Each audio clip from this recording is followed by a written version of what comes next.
Hi friends, welcome to our channel.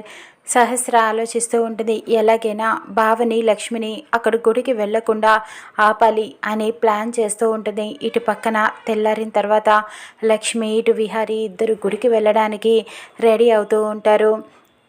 అక్కడ ఆదికేశవులు గౌరీ గుడిలో wait చేస్తూ ఉంటారు. ఇంకా అమ్మాయి అల్లుడు రాలేదేంటి అని ఆదికేశవులు కంగారు పడుతూ ఉంటాడు. ఒకసారి ఫోన్ చేయండి అని గౌరీ చెప్పడంతో ఫోన్ చేస్తూ ఉంటాడు. హలో మావయ్య అంటూ విహారీ మాట్లాడుతూ ఉంటాడు. ఇంకా రాలేదేంటి బాబు అని అడుగుతూ ఉంటాడు. వచ్చేసిన మావయ్య, ఒక 10 మినిట్స్లో అక్కడ ఉంటాము అని చెప్పి ఫోన్ పెట్టేస్తాడు. ఇకప్పుడు లక్ష్మికి ఫోన్ చేస్తాడు. లక్ష్మి, నువ్వు రెడీగా ఉన్నావా?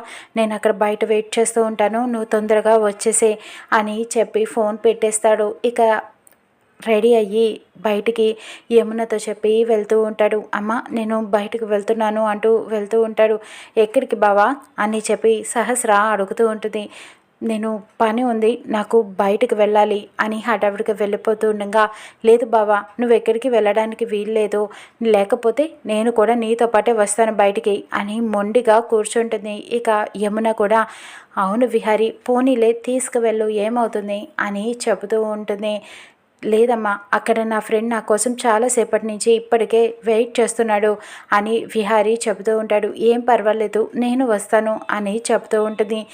ఎలాగో అలాగా విడిపించుకొని సహస్ర కళ్ళు కప్పి బయటికి వచ్చేస్తూ ఉంటాడు. విహారీ ఎవ్వరూ చూడకుండా కార్ తీసుకొని బయటికి వెళ్ళిపోతాడు. ఇక సహస్ర కూడా బావ ఎలాగో అలా తప్పించుకొని వెళ్ళిపోయాడు, నేను కూడా బావని ఫాలో అవ్వాలి అని చెప్పి విహారీ వెనకాతలే వెళ్ళి ఫాలో అవుతూ ఉంటుంది. ఇటు పక్కన లక్ష్మి బయట విహారీ కోసం వెయిట్ చేస్తూ ఉంటుంది. లక్ష్మి, నువ్వు తొందరగా రా, కారు ఎక్కు అని విహారీ ఒక చోట ఆగి లక్ష్మిని కారు ఎక్కించుకొని వెళ్ళిపోతూ ఉంటాడు. ఇక గుడికి విహారీ లక్ష్మి బయలుదేరి వెళ్తూ ఉంటారు. అక్కడ గుడిలో ఆదికేశవులు గౌరీ ఎదురు చూస్తూ ఉంటారు. ఇక వాళ్ళిద్దరూ మాట్లాడుకుంటారు. ఇంట్లో యమున గారు ఉన్నారు కదా, ఆవిడికి కూడా ఒకసారి మనం ఫోన్ చేసి గుడికి రమ్మని చెబుదామా అంటూ ఆలోచిస్తూ ఉంటారు. అలాగే ఫోన్ చేయి అని ఆదికేశవులు చెప్పడంతో యమునకి గౌరీ ఫోన్ చేస్తుంది.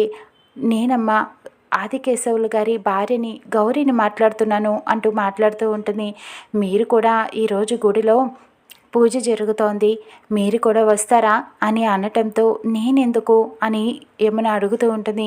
మీరు కూడా గుడికి వస్తే మా అమ్మాయిని అల్లుడిని చూసినట్టుంటుంది కదా, ఒక్కసారి రండి అని బ్రతిమలాడటంతో యమున సరే అని ఒప్పుకుంటూ ఉంటుంది.